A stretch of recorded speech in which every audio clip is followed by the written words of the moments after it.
Hey guys, Steve here, Aquaponics. Today we're going to talk about Growing with fishes.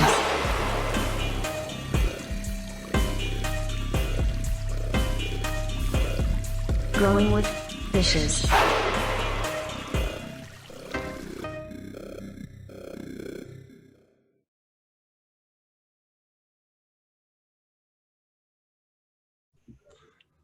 All right, that was really awesome.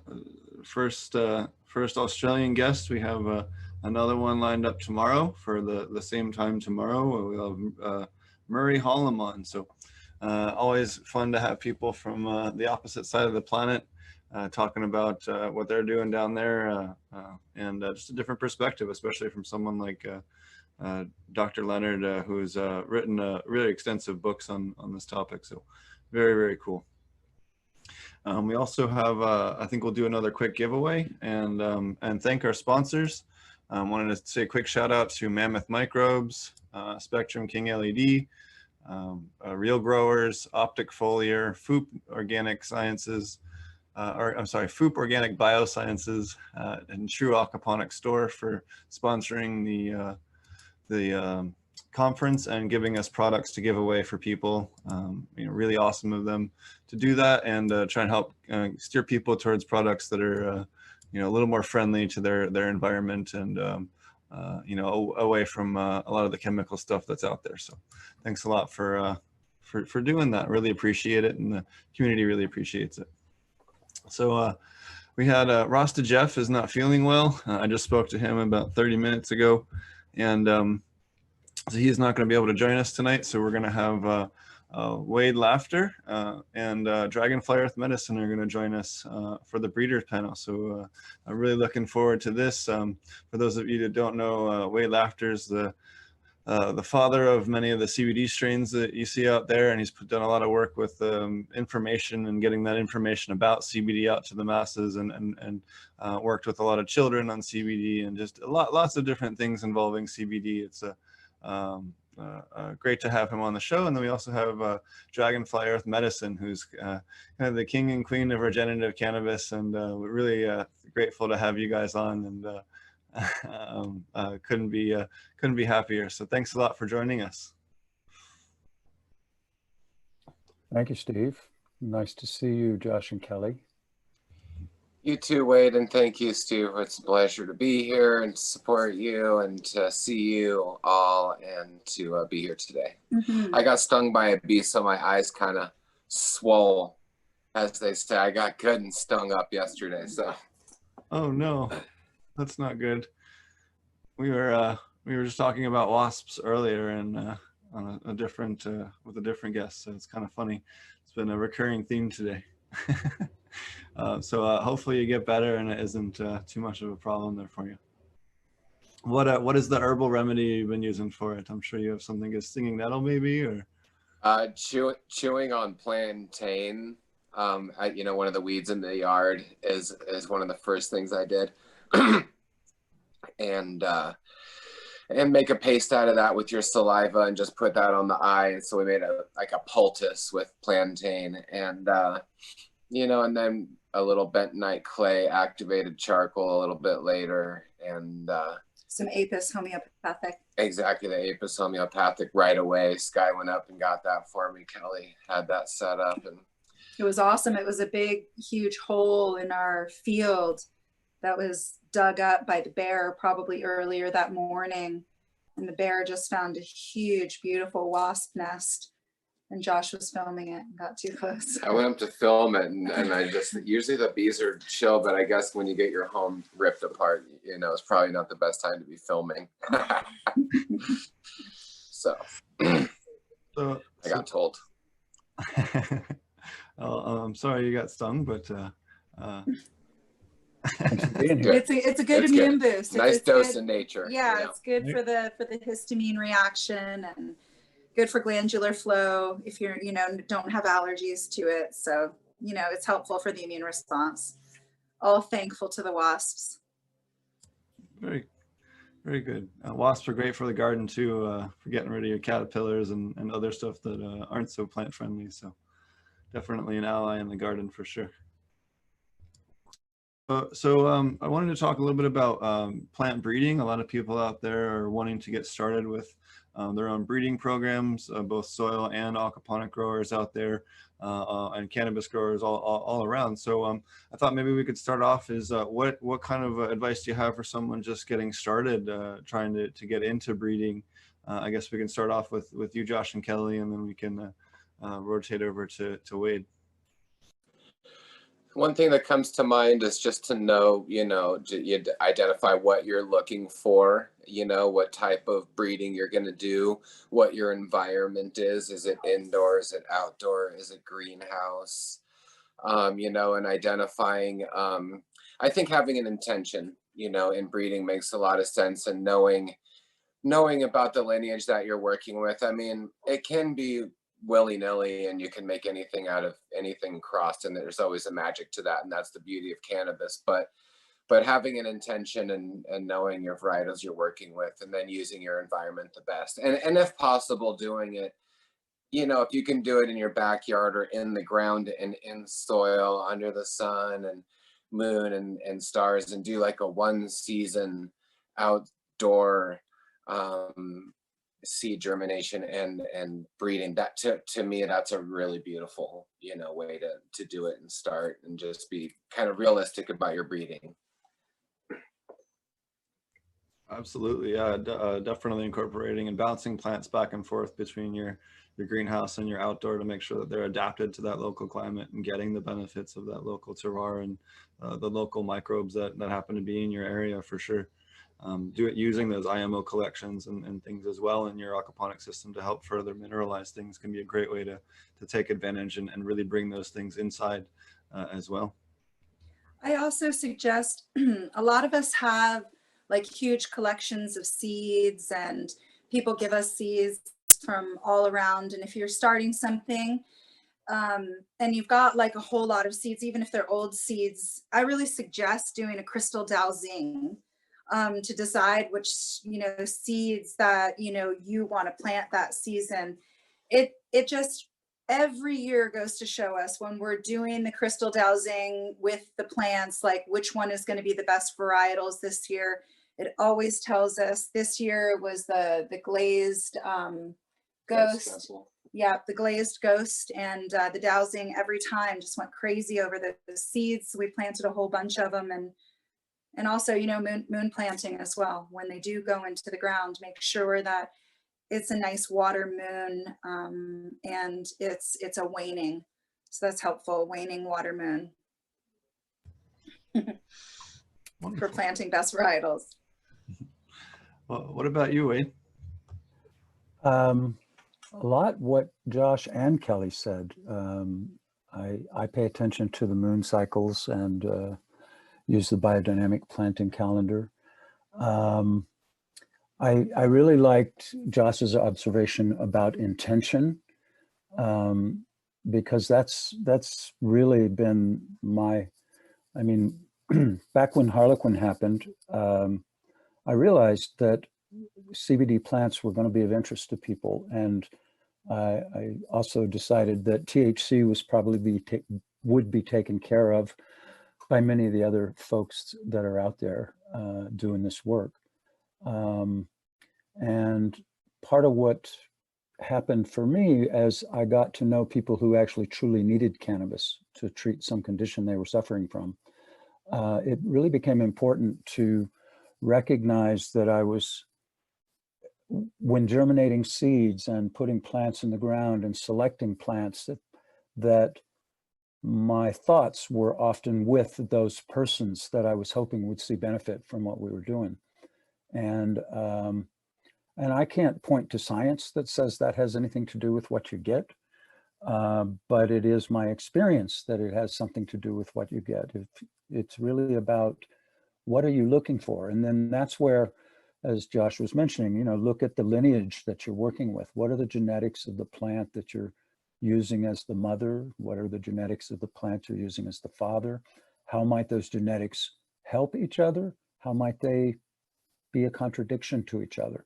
And the thing that's beautiful is cannabis is so insanely elastic, if you will, in its genetics. You can create all kinds of versions of the traditional classic cannabis plant. I have to say that one of the things that is kind of sad to me as I've watched the breeding of the cannabis plant and the various expressions of it you find around the cannabis space is most people are either focused primarily on THC things or focused on just CBD things. And in working with people who really need cannabis to sustain them, we have found again and again that what we refer to as type 2 cannabis, or cannabis has THC and CBD and other cannabinoids in it, along with the terpenes, is where we really see the greatest benefit. And so, you know, like many breeders, when I'm looking for females and males that I want to cross with each other, yes, when I can, I have access to lab results of what those plants are likely to give in terms of cannabinoids. But I'm also looking at the structure of the plant. How well is it doing in the environment that I can offer them? How does it smell? You know, is the plant happy in the circumstances I can offer it?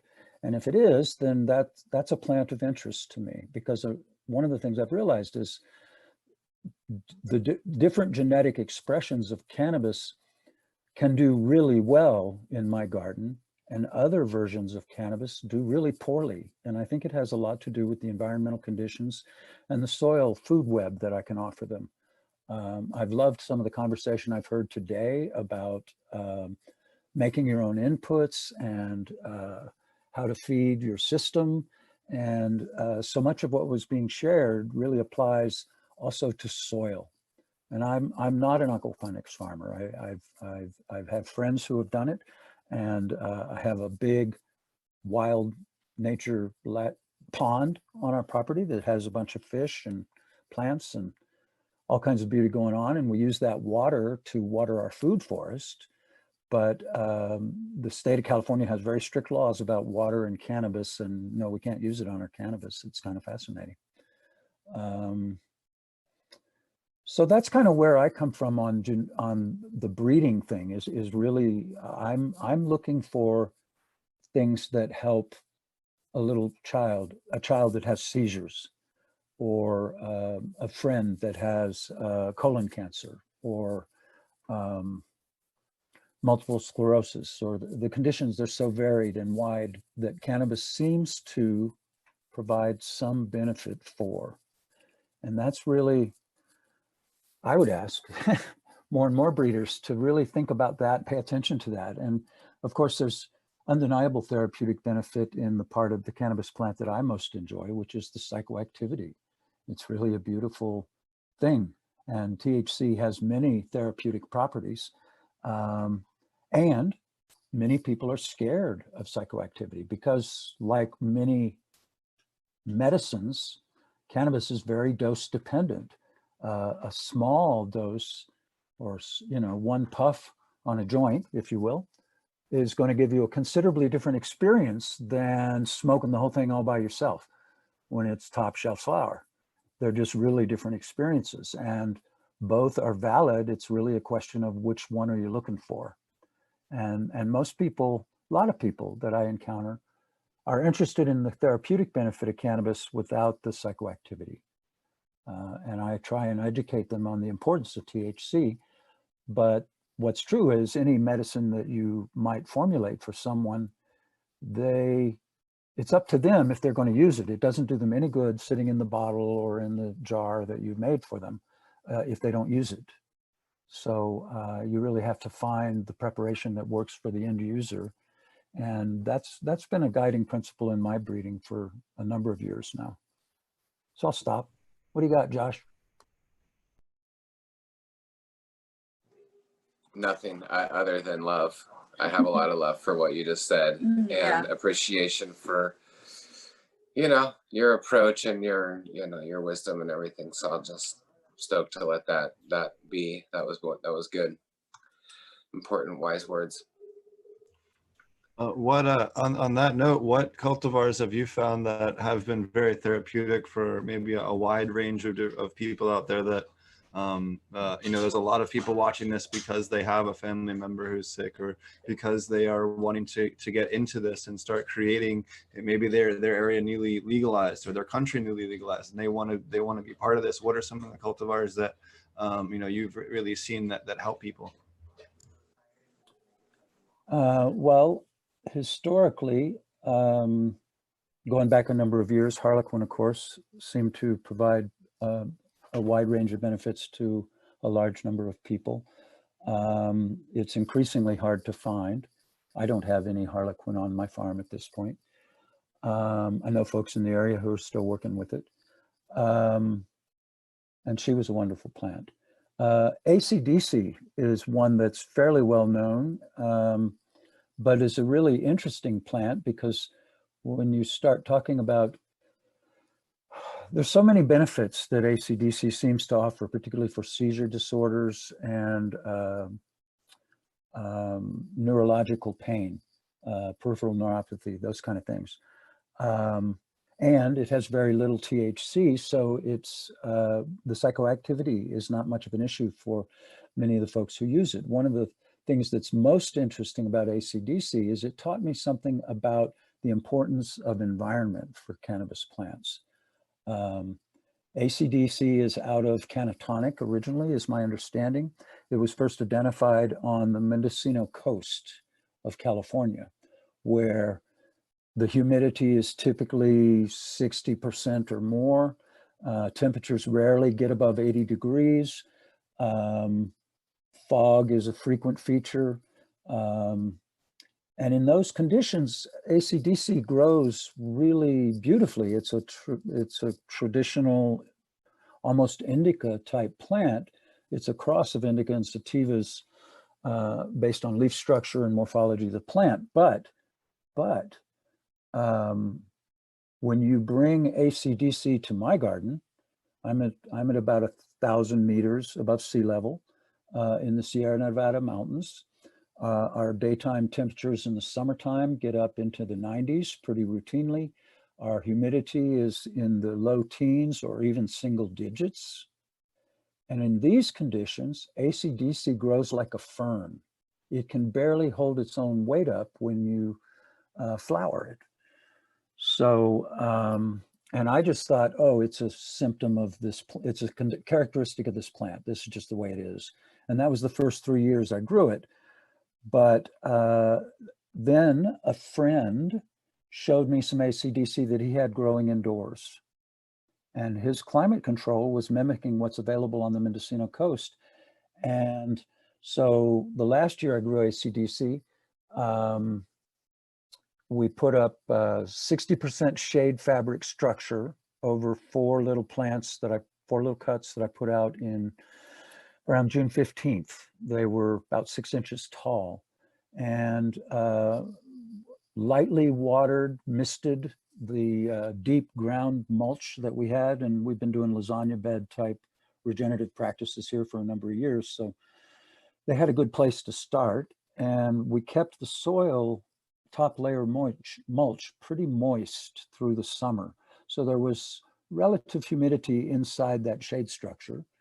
They were getting enough light that they got to be 5 feet tall and 6 or 7 feet wide. And we got, I think it was 16 pounds, like 7,000 some grams out of those four little plants. And we took the shade fabric off in September. And yeah, it grew like a more traditional cannabis plant. So if you have high humidity and low temperatures, AC/DC is a great one.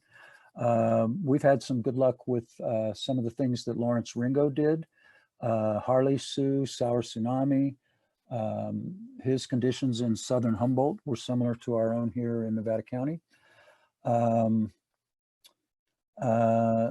There were a pair of cultivars that came by a couple of years ago called Remedy and Therapy that both did real well here. Both high CBD, low THC with some other what are known as minor cannabinoids, if you will. Medihaze out of Rosin Seeds in Spain Back in 2012, we got some seeds from them, and one of the batch they sent was referred to as Medihaze. It's a similar cannabinoid profile to Harlequin, different terpene profile, and dramatically effective for some of the kids dealing with seizures that we work with. So that's right off the top of my head. What I love is there's lots and lots more of high CBD type 3 or hemp plants happening with wonderful cannabinoids. What I'm really looking forward to is some of the cannabis farmers integrating their high THC things with the potential high CBD things to start generating more of those type 2 cultivars.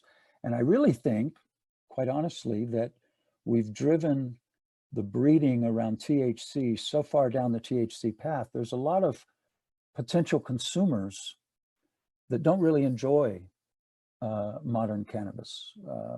It's too much for them.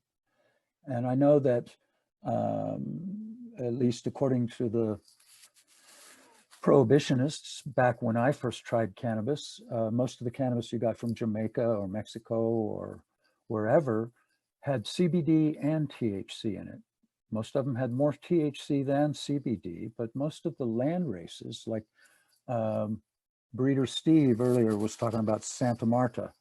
According to DJ Short, back in the 60s when he was going to school in Mexico, Santa Marta had almost as much CBD as it did THC, and he really loved it. So I really think what's coming, the next thing, if you will, in the cannabis space is cannabis that has enough CBD to feel good for the user. Not to blow the top of your head off, not to lay you out on the couch all afternoon, but to just feel good, to have fun again. And Lord knows, with the way our culture is unfolding at the moment, all across the world, we could all use a little fun. And I'll stop there. I love you guys. Thanks so much. What about you, Josh and Kelly? What are some of the ones that you've seen a lot of people have good luck with in terms of more therapeutic stuff, like good one-to-ones and other things like that?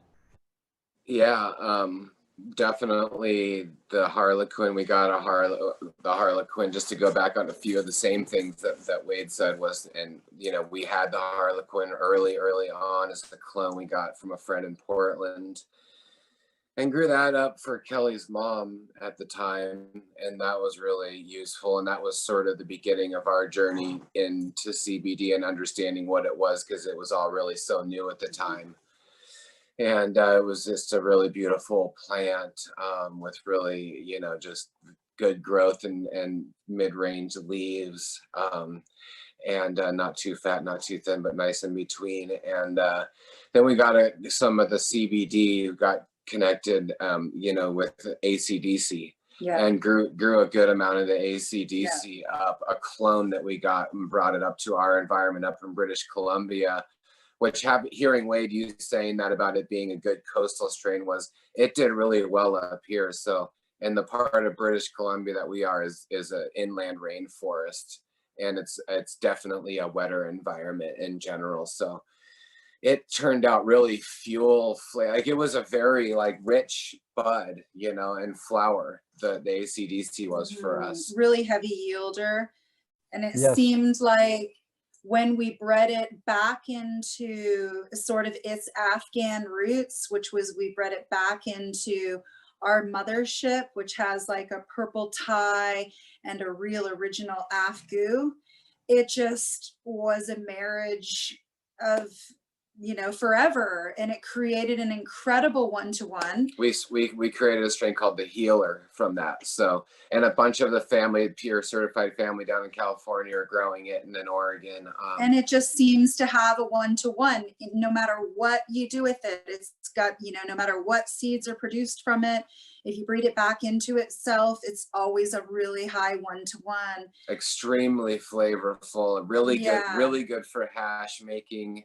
I think it crosses over into hash making a lot more. The healer does. It's Yeah. a really good one. And you were talking about it helping with neuropathy. I think that has been, as far as the patients who we work with, you know, in studies and research or in making products and medicines, really seems to be helping with neuropathy issues.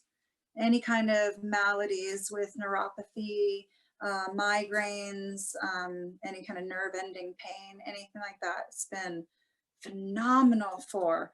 And also sleeping, an incredible sleep aid, that ACDC, and then to marry it with something that has those same, you know, Afghan wide leaf, sort of purple when it gets, you know, cold varietal, you know, that heavy nose of like myrcene and grapes. It's really nice. And linalool. Seems to really work out. And then we started getting into the Harlesus and some of the, those were a lot taller, at least the ones we got. The Harlesus were very large, good sized, you know, flowers, and a little thinner leafed, and really beautiful flavor. We really liked growing that.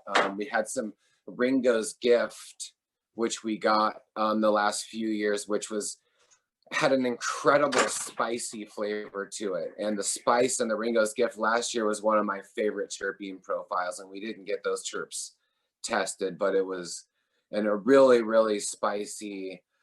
It just had I don't know how to explain the type of spice that it was, but it was very rich and it was wonderful. Yeah. Also, I wanted to touch on, you know, 1-to-1 is so healing on a real curative, you know, very physical body way. And then to be breeding for high THC, for emotional trauma, for PTSD sometimes, for people that are finding, you know, depression because their life might be a lot of blah, to have a lot of psychoactive compounds, you know, with the THC, the THCA in there, and, you know, maybe a lot of the uplifting terpenes is also so important to not overlook as far as healing, you know. And Wade, you were saying it's important for people to be happy. A lot of people who are already in the cannabis industry and who already consume, you know, quite a bit of cannabis, I would say, you know, those super high, bright note, high THC varietals can really change a mood for positivity. And we've done a lot of breeding with that, you know, those really high notes, sort of, you know, thin leaf, large varietals with, you know, sort of the stacking thin cola buds, really bright notes of oranges and lemon, and that's been something that we just continue to have in our medicine cabinet in our seed vault, because I think that's also important to be breeding for. We also went to in, I think it was 2012 when Colorado went legal. So we went out to if I'm wrong, someone can correct us online or whatever it is, but I think it was right around there, the first year Colorado went legal.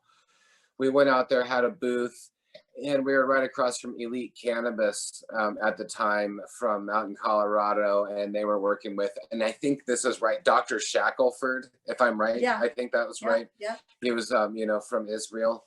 And there was a bunch of people from Israel that were there at the time, and they were really awesome. And they were talking about decarboxylating the herb in the oven and getting more potency out of it and making medicine from that. And they also were beginning to work with Colorado State University at the time. And I think that's when they created the remedy, and also the Shack Attack. I'm pretty sure. And those were like early high CBD varietals, which they're starting to come in above like 20.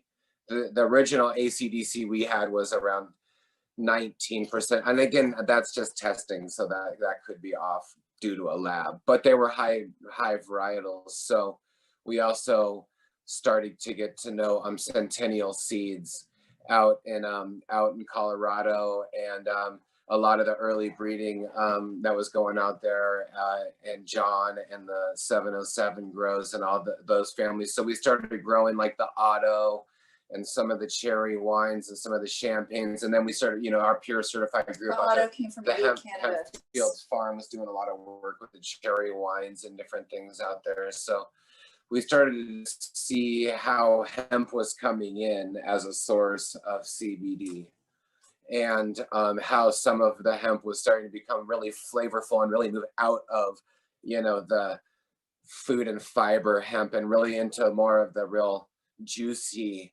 flavored varietals. And that was really cool to see. And then when Sovereign Fields and those families started making like the Kush hemp and started getting into being able to breed and isolate the CBD and getting into that was super interesting. And those families are, big up to them. They're really kind of, moving things along with genetics and stuff. So, and I think as whether we're talking about high CBD or high THC varietals or stage 1, or any of the 1-to-1 high THC or CBD, I think that just like you were saying, Wade, it's really important for us to continue to breed in full spectrum cannabinoids.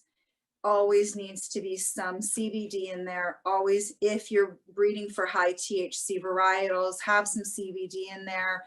You'll have customers that are just much happier with your breeding, with your flower. People are going to feel better. We continuously get the feedback that the full spectrum cannabinoid, it just makes people feel better, whether it's on the high CBD or THC varietal. So, and like Josh said, it's been so awesome taking a lot of these hemp varietals and, taking it into our traditional high THC. Quick last thing is, in Canada, it's kind of technical because a lot of the hemp varieties up here are for only seed and hemp, this, Steve, are for like food and fiber, and they're only licensed seeds are only for hemp and fiber. So to be a hemp farmer and grow high CBD hemp in Canada really doesn't make sense right now because there's not approved cultivars.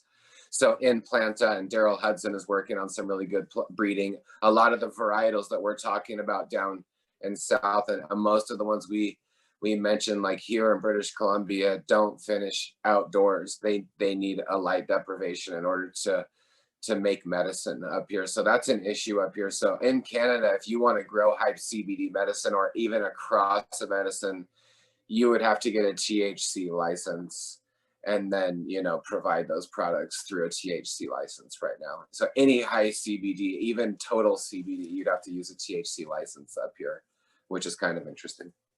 Mm-hmm. Yeah, it's, as you know, it's a different scenario down here, but it makes no sense anyway. Hemp and cannabis are the same plant, as you know. One of the things you said really created a storm in my head in a pleasant way.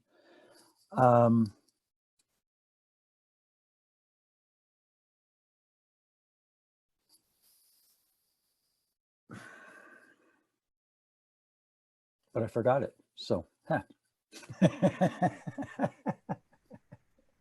No worries. Yeah.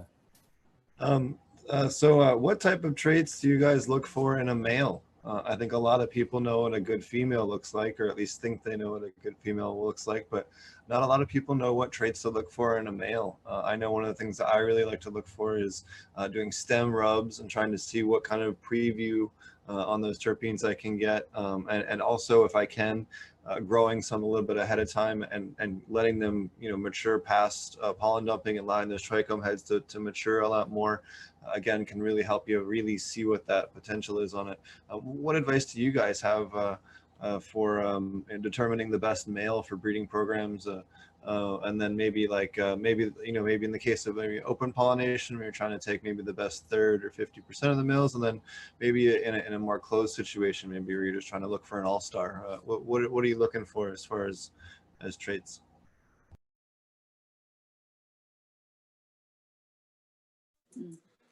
Well, you know, we definitely will start all of our seeds the same because you don't know at first, and we'll dowsing them and we'll put them in our mouth and we'll do all the moon planting. And so it's important that the seed comes up in our environment, first of all. So the male has to come up in our soil that we started with. We're not using, you know, nursery soil or anything. We're using soil pretty much right out of our compost.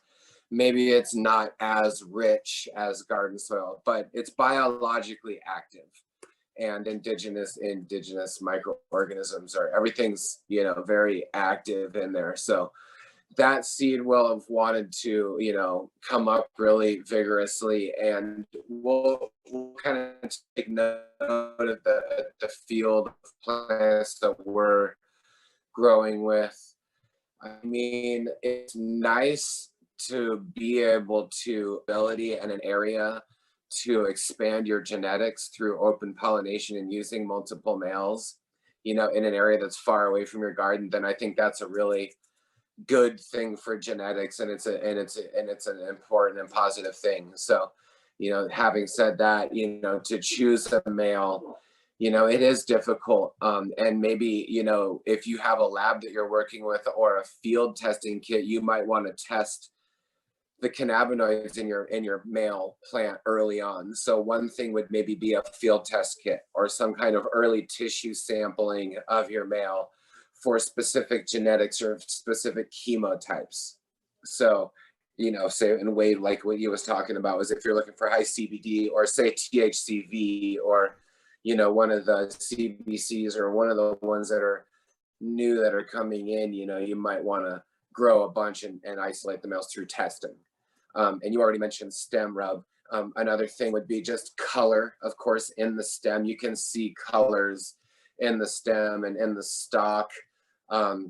Node spacing and strength. To me, a male plant, and this is just, you know, a thought right now, but is a strong plant that can support itself.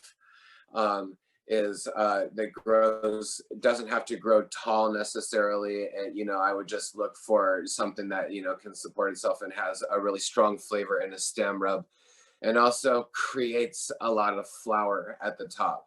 Some males, you know, don't actually make a lot of flower. And I think I think there's magic to all breeding. So I even coming up with like things that I look for doesn't mean that there's still not magic afoot. So, and I love that about cannabis. So it's fractal medicine and everything's possible.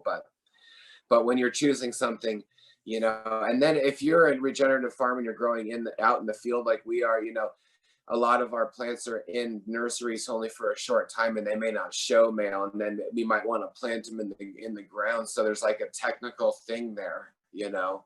So it's almost a leap of faith. Sometimes you just grow a bunch in pots and you just take the best male out of the pots, you know, and you put it off to the side.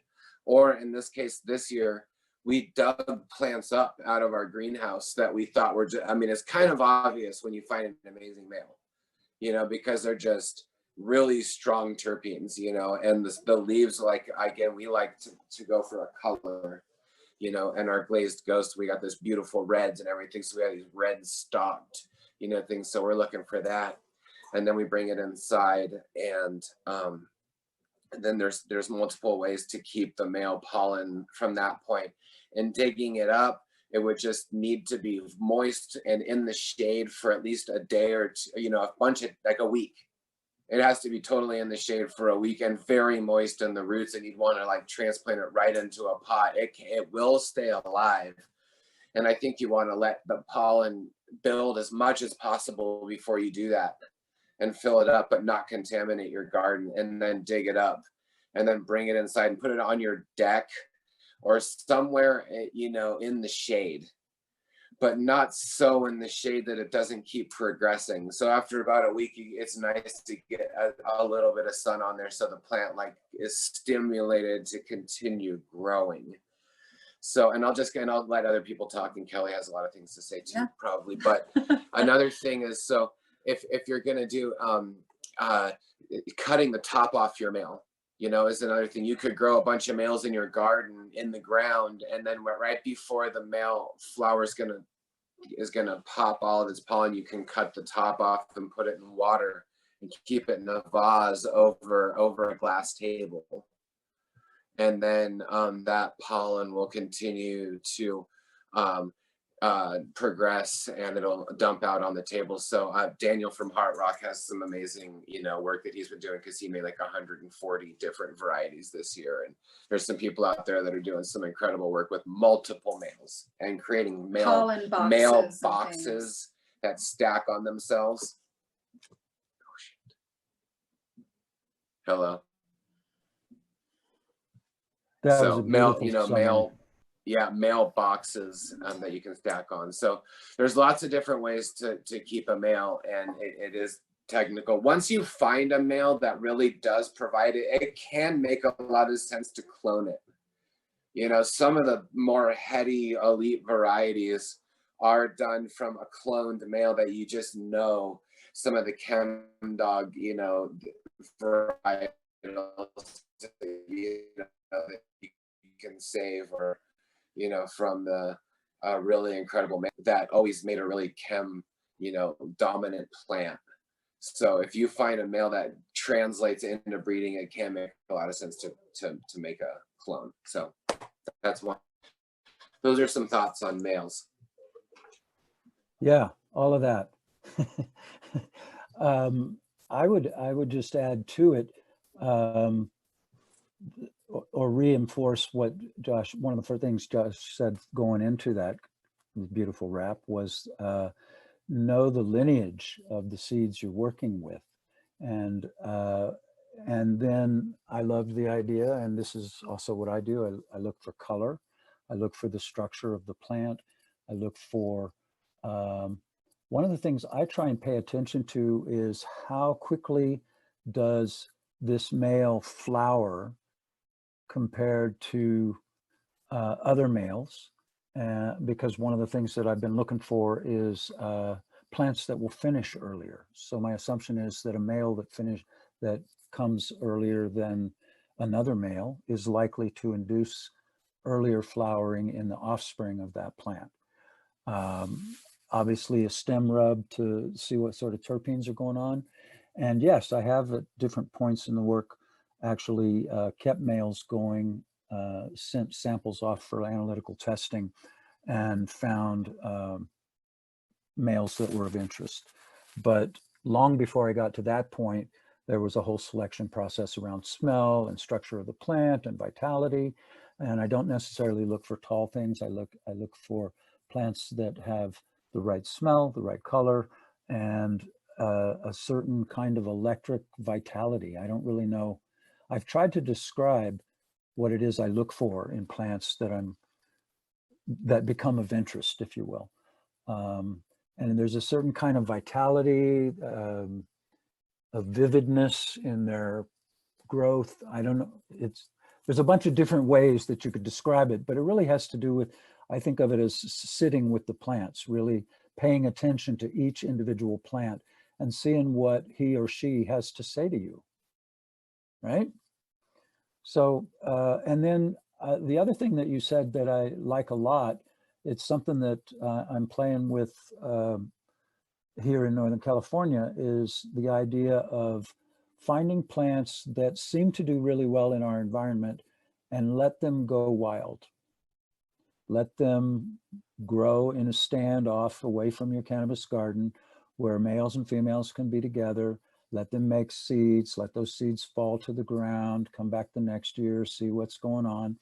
And my take on it is, yes, you'll get a mad salad of different things, but you'll also get a seed line that is pretty well adapted to the environment you're in. And then I think you can start looking for stars in that group that you might then have analytical testing done on, and or do the old field test, flower a little bit of it and smoke it, see what it does for you. But yeah, the males, it's an interesting thing. Breeding, I think it's insanely simple to do breeding. It's quite challenging and time consuming to do it well. It takes effort and attention and time. So And I do think that there's a certain amount of, there's been way too much breeding done that wasn't very focused with the cannabis plant, which sounds like the exact opposite of what I was just saying about letting plants go wild. But I think we are, yeah, I'll stop there. Let's talk good news.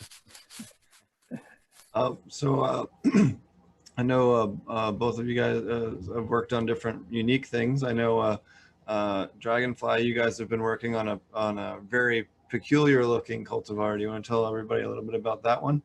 Looks a little bit different. Sure. We just had the ruffle plant come back. It was part of our, we'd seen it a couple times before in our old outdoor. It's cool that you're actually asking us about it today, because today it came down, the ruffle plants, you know, and that was really exciting. Beautiful harvest of the ruffles.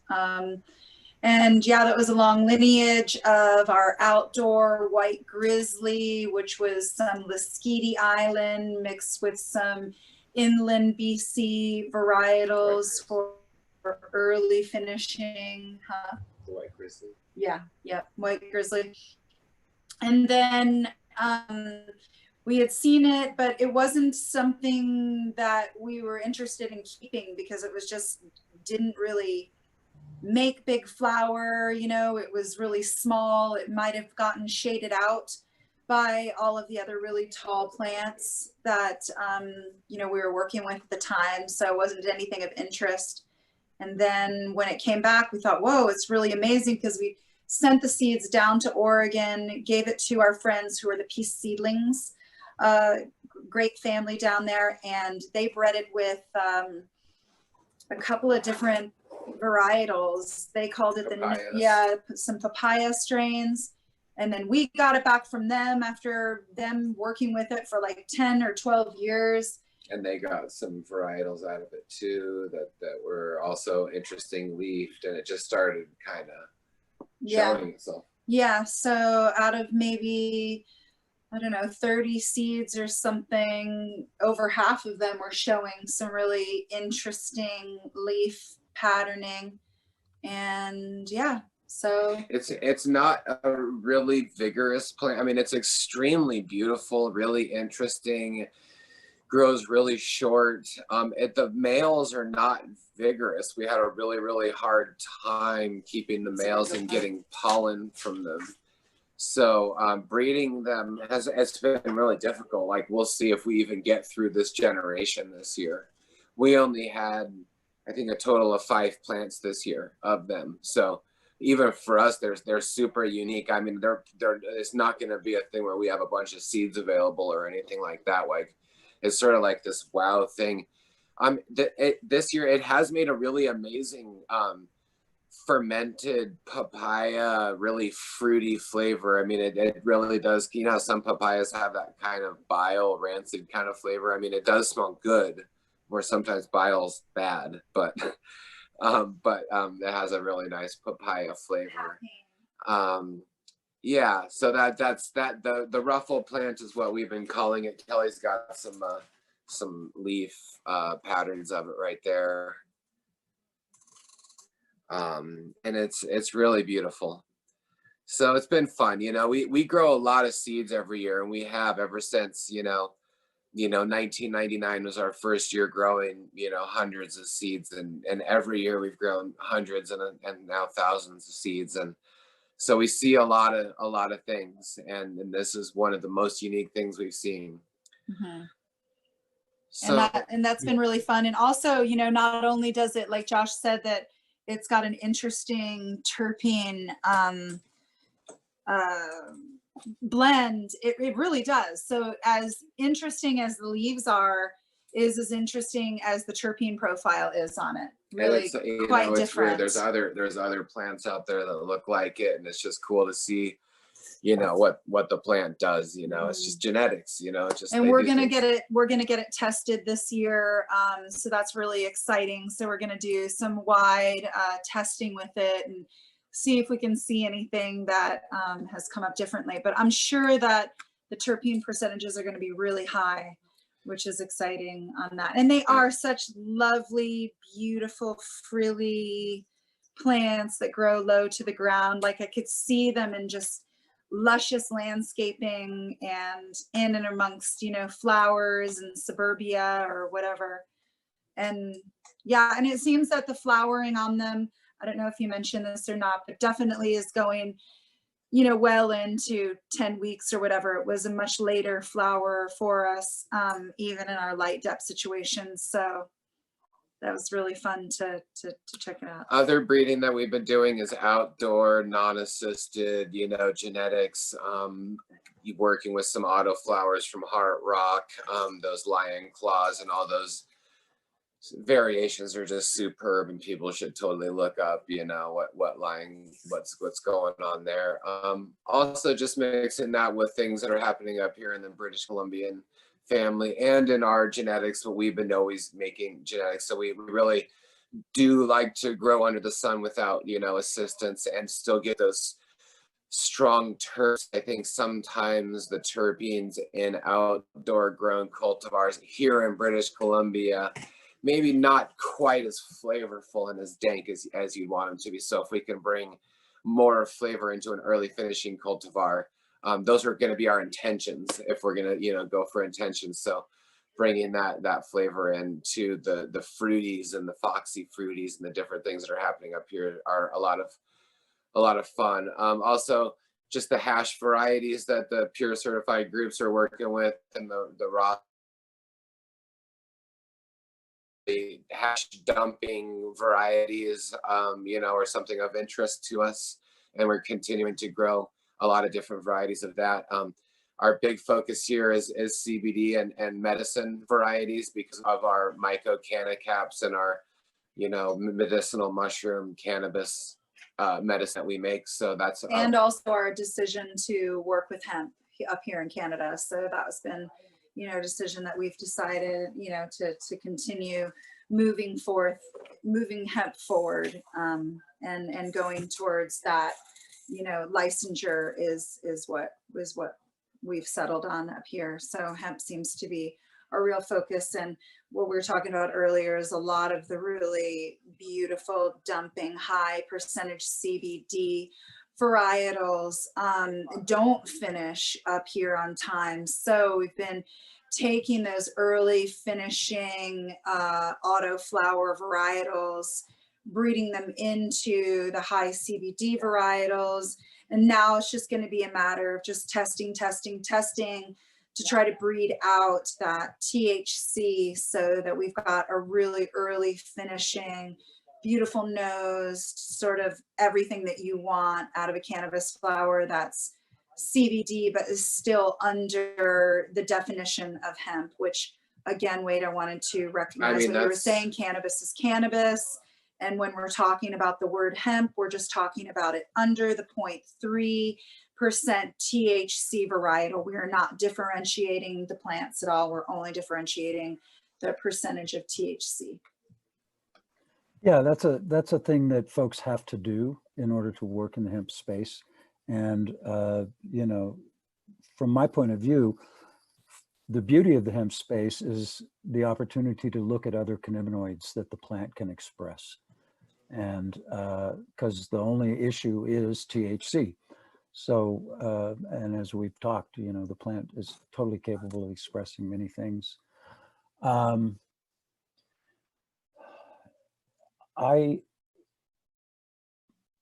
This year, I have not done much breeding. I got busy first 6 months of the year in Utah, helping what's now the Utah cannabis market is the dispensary pharmacy that I helped get products together for and get it on the shelf, and did a bunch of work there this year, but did not have a chance to really get much of anything started this year in our garden.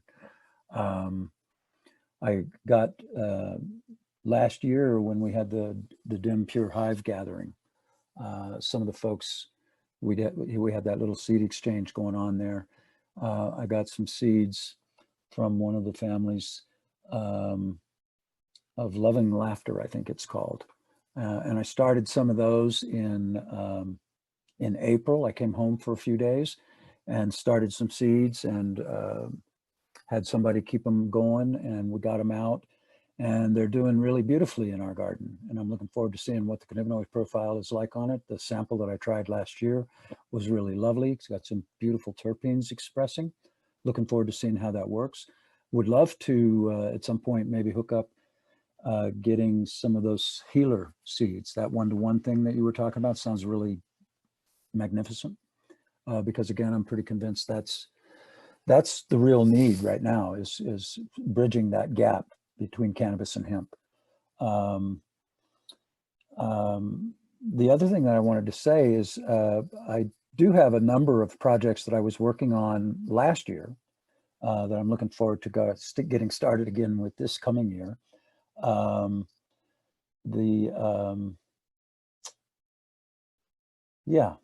Yeah, that's all I got to say about that. It's been a really interesting year. I have a number of plants that got started as late as seeds that got cracked at the end of May after Memorial Day. And they're going to produce flowers. They're not going to be real huge plants, but it's going to be fun to see what they do. And it's really fascinating to me. We have, I don't know, 10 plants in the garden, something like that. And one of them, that was one of the ones we started in April, has gotten of a size that's more typically a seed sprouted in February or March when Pisces moon is going on. And yeah, I'm really looking forward to seeing what it is. It's a cross we did a couple of years ago of Valentine was the father plant, and the mother plant was something called Cashe's Honey. And I think Cashe's Honey is one of the type 2 CBD and THC cultivars of cannabis that likely will see some interest. And it's a fascinating plant to me because when I take it for analytical testing, the cannabinoids of THC and CBD are pretty low, both in single digits. But when I look at the plant, it's heavily laden with trichomes. I love the smell of it. And what I have found is over the years that we've been growing it, this is our 4th year of working with this plant, a number of the folks who have worked on the farm with us are veterans of those all expense paid tours that the Marine Corps is offering around the world these days. And some of them suffer with PTSD. And they, to a man, love this plant. They report they have appetite again, they're able to sleep. One of the fellows had a wound in his gut that the surgical repairs necessary to repair that wound didn't work out real well. So he has real trouble with his diet. He says he can smoke a joint and eat a meal and it works for him. I'm pretty convinced Cashe's Honey is one of those plants that's producing cannabinoids we're not even testing for. And I think that one of the things that's most interesting about the cannabis plant, when we start talking about hemp or cannabis, the other cannabinoids, the ones other than THC, the science on this plant is so new. What's true is we don't really know what all these different cannabinoids are and what their functions are and how they affect our bodies. We know something about THC. We know quite a bit about CBD. We're learning more about CBC and CBG and some of the other ones. But there's cannabinoids that have alphanumeric names. They don't even have a name. They're just a series of numbers and letters that are showing great promise in cancer, for example. So to me, the real beauty of the cannabis space at the moment is in breeding. We're finding new things, but the key point there is folks need to be testing. You need to invest in analytical testing so you actually know what you've got. Because yeah, this plant is in fact the healing of the people. It's a real thing. And the science is catching up with folk wisdom. That's really my take on it.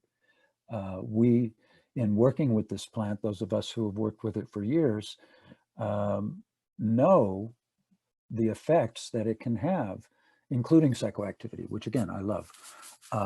But when I see some of the benefits that people with severe conditions can experience, it's just, I sound like a snake oil salesman here, but it really is the healing of the people. And I'll leave it at that.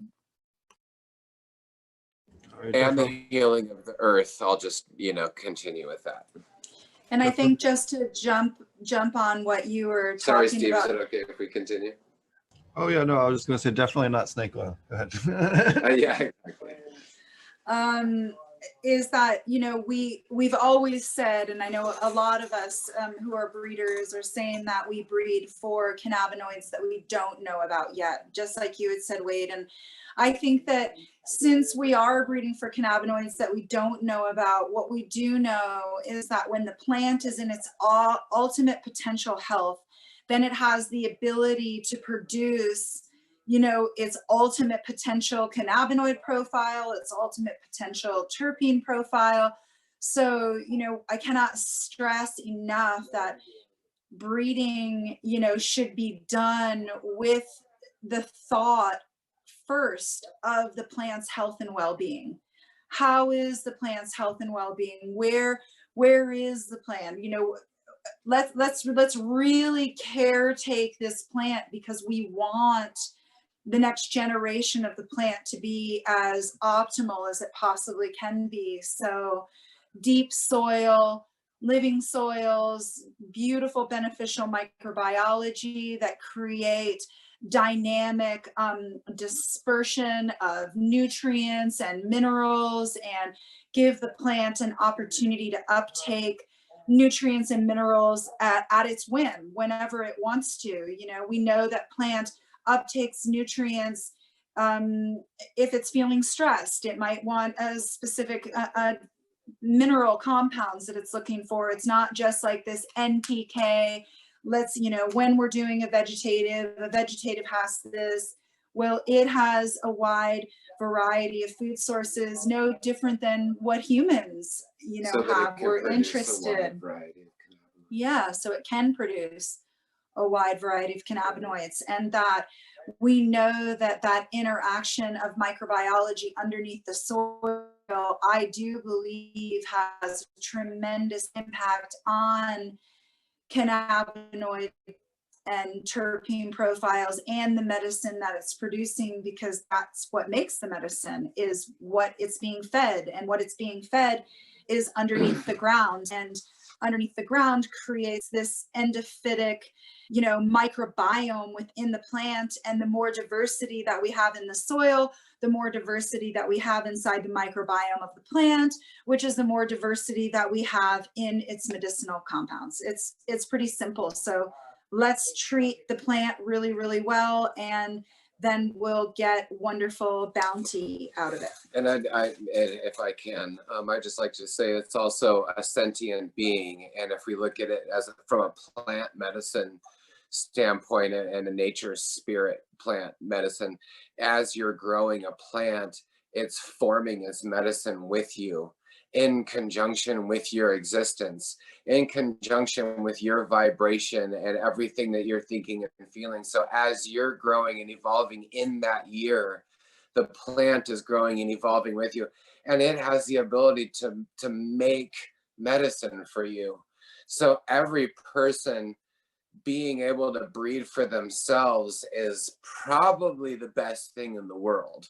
So, for yourself, ideally, if you're growing your own medicine, maybe you're using some of your own urine or some of your own food scraps or some of your own maybe human manure or some kind of things that are of your body, of your DNA.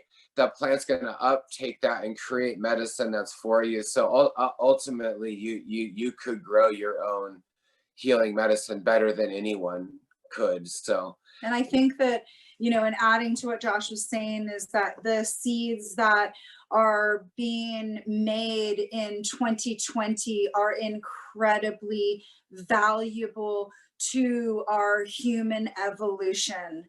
I cannot say that enough. We are in an incredible year. We are in transition time. We are in awakening, whatever it is that you want to call it. People are feeling it, whether you're feeling it in stress, whether you're feeling it in pure joy, whatever. We're all feeling a lot of things. So is the cannabis plant, because it does live and coexist with our human consciousness, that it too is uptaking an incredible, valuable amount of knowledge in this 2020 year. So those people who did breeding in 2020, it's so important to pop those seeds and get that medicine out, because these seeds have a plan for the human existence. They have a much higher intelligence that is more biological, that allows us to be able to uptake it in more of a spiritual resonance. So breeding is not just taken lightly.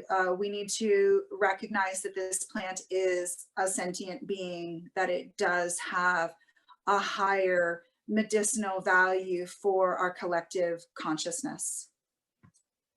I love what you just said. Thank you. Alrighty, well, what a great way to conclude day one on that wonderful note. So thanks a lot for joining us. Why don't you tell everybody how to find you and your wonderful information there, Josh and Kelly? You can find us at dragonflyearthmedicine.com, and our products are on dragonflyearthmedicine.com, or on Instagram, Dragonfly Earth Medicine, on Facebook, Dragonfly Earth Medicine. Also on YouTube, we have Dragonfly Earth Medicine YouTube channel, and there's a lot of different talks on there. And dempurefarms.com is really important to go look at the Dempure group. Also, please follow the hashtag Dempure to see all of the amazing, conscious, community-bound cannabis cultured farmers doing amazing work out there, educators, farmers. Yeah, so and right, you know, and if we could just take a very short moment to just recognize that a lot of our family members right now are scrambling right now to save their farm, and you know, we are all working together. Wade, we've all been in touch, Steve, and everyone in our group, you know, to see how we can mobilize, and you know, that what we can do, we are doing, and it's been really amazing to see how we've been able to support each other. And if Steve, you even reached out when the fires were going off in Oregon and everything, and I know you probably helped a lot of people. You know, these are amazing times right now, and you know, what we have right now more than anything is to focus on community and supporting one another, because the government's not going to do it for us. And you know, waiting for a bigger system to come down and save our lives is not going to happen, you know, and moving forward. So give thanks, everybody. Lots of love out to Nick and everything that happened with him out in Michigan, and you know, and Brett down in Santa Cruz, and many, you know, many everyone else out there, you know, that's scrambling. Our hearts out there. Reach out to any of us if you need any help, please. And you know, we're happy to try and do what we can. Even from afar, we still feel like we're connected. So, and a lot of people who are breeders who have been doing tremendous amount of life work have lost their entire seed collection. So those of you out there who are breeders, put together some love packets. Get in touch with us. There's some breeders out there and people who have just been giving and giving and giving away their seed collections because of the fires in the last many years, because of raids, because of people being ripped off, because we, you know, are still standing strong for a plant that continues to be prosecuted in a lot of states. We are the holders of the medicine. So all of you people out there who are holders of the medicine, please hold on to this and share it, because it's not valuable unless you share it.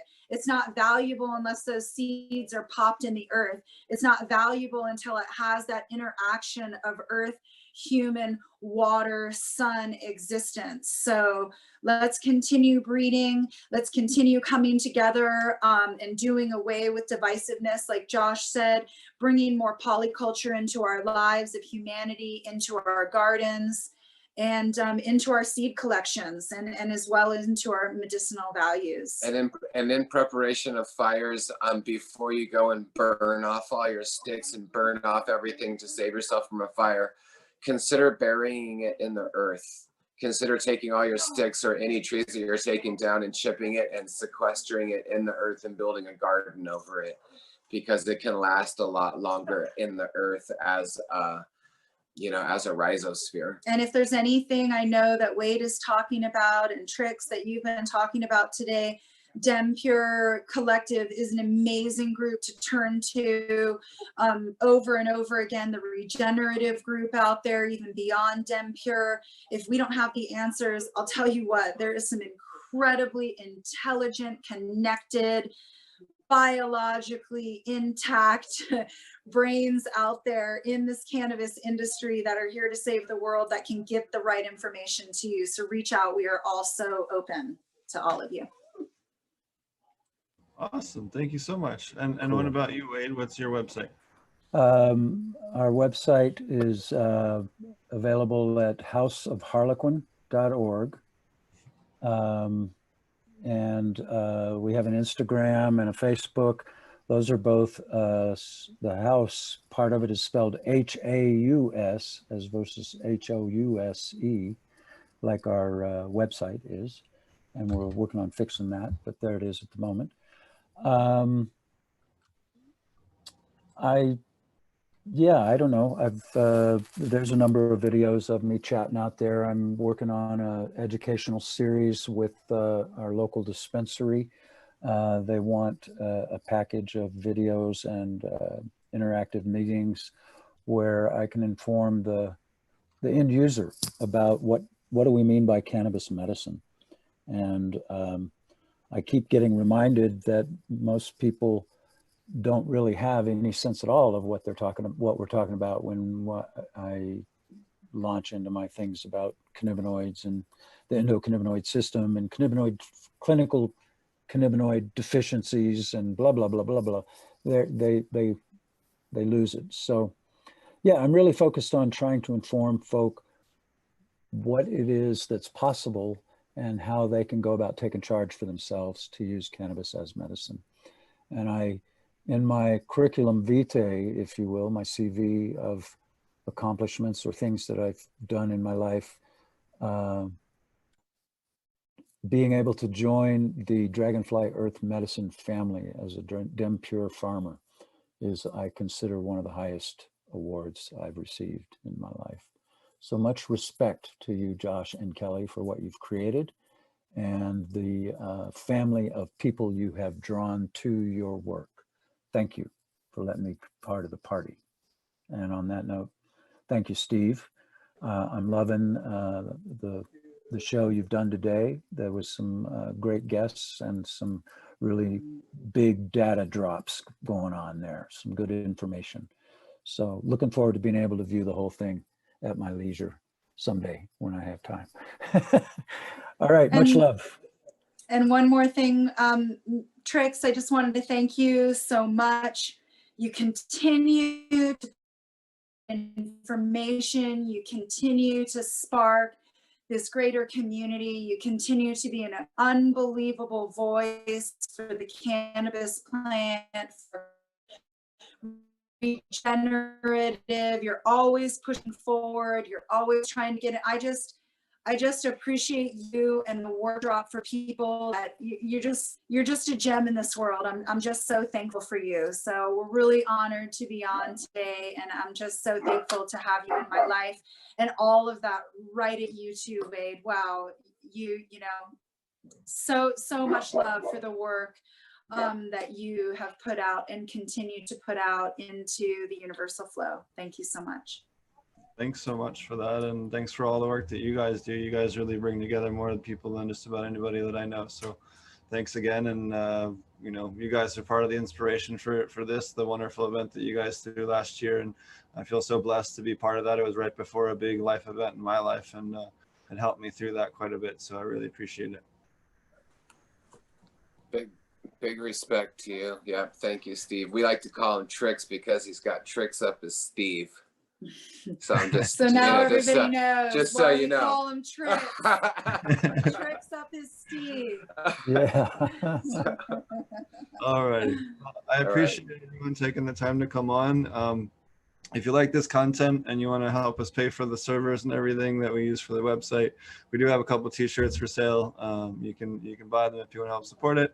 Other than that, everyone's link is in their description. I believe I have everyone's link to their websites. I think there's one or two I need to go back and add in over the course of the day that people surprised me on, and I'll make sure those are updated. This whole thing will be left online, and then I will break it down into individual videos just so that people can watch them on an individual hour basis, just so it's not quite a slog to find your favorite talk. But after that, I will take down the whole 8-hour or 9-hour broadcast. But until then, I will leave it up. So thanks everybody for watching. I know we've had quite a few people ask if they could go back and watch it. So thanks again, everybody. And we will catch you guys again tomorrow at 8 a.m. Pacific. Take care. Cheers. Thank you, Steve. Tricks.